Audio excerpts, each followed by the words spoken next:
Alright, what's going on, you guys? Nick here with NICKS&P. I've got a couple of interesting stories for you guys today. The first story that I've got for you guys today, the latest physique update of Hadi Choopan, which we can assume is recent because he says today in the caption. Now, I think this update is significant for a couple of reasons. First of all, this seems to almost be a direct call-out to Big Ramy because we got this big update from Big Ramy yesterday. We hadn't seen anything of Ramy in a very long time.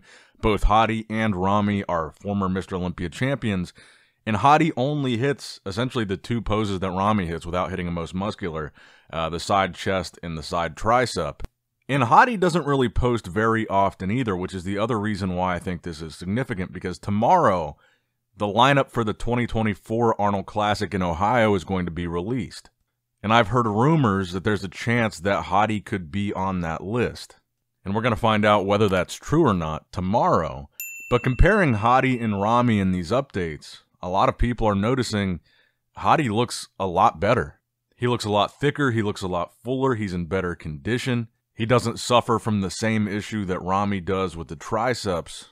And it almost seems, like I said, that this is kind of a response from Hadi to Ramy, kind of shutting down any possibility that Ramy would come back and take the title, because he's got to get through Hadi to get to Derek if he comes back in 2024. And if you just compare these two updates, it doesn't really look like that's a possibility. And even though the list comes out Friday would put us at about 11 weeks out from the Arnold Classic.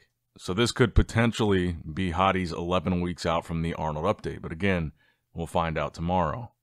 Now, this next story I really like. So this was an update posted by the IFBB Pro League and Bev's Gym on Instagram, an update about this year's New York Pro, which will be held on May 18th, 2024. And the big news for this is that they're increasing the prize money pretty significantly. So $120,000 in total prize money. First place for men's bodybuilding will be $25,000 if you combine both the prize money and the ring, which is apparently a $5,000 ring. Second place 10, third place 5, fourth place 3, and fifth place 2. And then all other divisions will be $5,000 for first place, $3,000 for second, and $2,000 for third. However, I think it's also worth pointing out that to accomplish this, they had to also remove other divisions. Now, as of right now, we don't know which two divisions, but they did say they will only have 7 instead of 9. So they dropped 2 open pro divisions, but again, we don't know yet what they are. And I think this is an important story because I think this is part of the reason why, when you talk about some of the smaller shows, sometimes you end up with these lineups that are kind of lackluster because the prize money at most of these shows is the bare minimum of $10,000. And I don't think that incentivizes a whole lot of guys that are at the higher level of bodybuilding to do those shows. Instead, that's why a lot of top guys only do the Olympia or only do the Arnold or only do one of the Arnolds, because the Arnolds always pay well. So them increasing the prize money here I think is great, and I think it's a movement in the right direction, because I think this is what people have been pointing out for a long time, is that men's open bodybuilders are underpaid, and I think this really does lead to some of these lineups that we see where not a whole lot of people turn up. So definitely a good move by the IFBB and the New York Pro. But I also think it's worth pointing out that they are cutting divisions here, because remember, a lot of people were very critical when the Arnold Classic started dropping divisions, but they started rapidly increasing the prize money to the point where now it's almost as much as the Olympia to win the Arnold Classic. And between the two shows, it's $425,000 between the UK and the US. But realistically, it's the only way for them to distribute more money to the more popular divisions that people think should be paid more, is to get rid of some of these other divisions. That's really the only way to do it. So I think people should keep that in mind when they're critical of shows for dropping these divisions that try to increase the prize money. There's a reason why they're doing it. It's the only way to distribute more to the men's open guys. So if you see more shows follow suit and drop divisions, just keep in mind, it's not out of spite. It's not because they don't like those divisions necessarily. It's because I think they understand that they want to draw more star power to their open bodybuilding lineup so they can sell more pay-per-views, sell more tickets, get more publicity, have a really competitive open lineup, and they're realizing the way to do that is increasing the prize money. But let me know what you guys think about this move in the comments down below.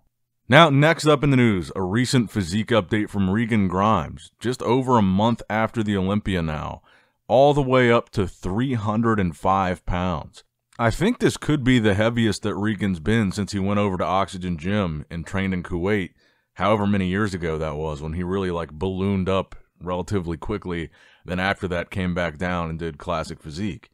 And honestly, this has been a pretty solid year for Regan, one of his best, if not his best year ever. I mean, he took a top 10 placing at the Olympia, finishing in 9th place, so it wasn't really a bad year for him at all. Although I don't think he was at his all-time best at the Olympia, but I do think he looked good. So what do you guys think the future holds for Regan Grimes? A lot of people were saying going into the Olympia this year, there's no way he's ever going to crack the top 10, and he did that. So in a lot of ways this year, he really did prove himself, and he really did prove a lot of people wrong. So what is it exactly that you think Regan is still lacking? That's what I want to know in the comments below. Is it size? Is it conditioning? What is it? And will an aggressive offseason where he gets well into the 300s be something beneficial for him or not? Now, next up in the news, as we try to guess and predict who might be on the Arnold Classic lineup list tomorrow, we did recently get an update from William Bonac, who we haven't seen compete in a while, and he says this is his first day physique update back into preparation for 2024. So he doesn't specifically say in this that he's doing the Arnold Classic, but he's a guy that typically does it. He missed the Olympia this year for the first time in a few years. But overall, he still looks like he's in relatively good shape for a guy that hasn't competed in quite some time. I mean, he's got cross striations in his quads. His abs look pretty deep here. You can see striations in his chest, so he doesn't really look like a guy that's way too deep in his offseason. And he does look more like a guy that could be 11 weeks out from competing. I really hope that the rumors that Hadi is doing it, I hope those are true. I think we'll probably see Brandon Curry do it. I think we'll see Neckzilla get an invitation. Rubiel Mosquera. We know that Samson's already in, so you've already got the star power of Samson Dowda defending his title.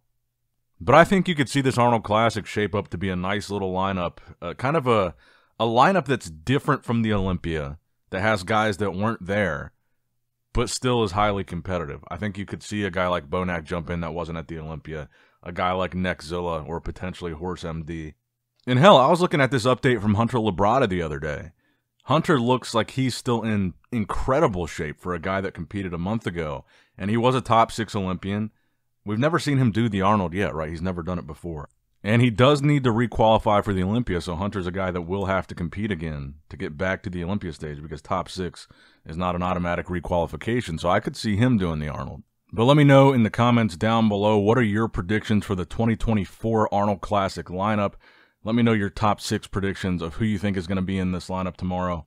That's going to wrap it up for the video, guys. I hope you did enjoy it. Make sure you like, comment, subscribe, all that good stuff. And as always, I love you guys. Appreciate you guys. Nick Strength and Power signing out. All right, guys, don't forget to click that like button and subscribe to this channel if you enjoy the content. Also, check out my Instagram at NickStrengthPower. My Facebook page, which is simply Nick Strength and Power. My secondary YouTube channel, Nick Strength and Vlogs, for vlogs and bonus content that you will not see on this channel. And consider subscribing to my third YouTube channel, Nick Strength and Pokemon, which is all things Pokemon and trading card games, completely unrelated to this channel. So if you're into that, give that one a look. And all links to merchandise and social media will be in the description box below. If you guys want a Nick Strength and Power t-shirt, that will be in the Shopify link below. Have a great day.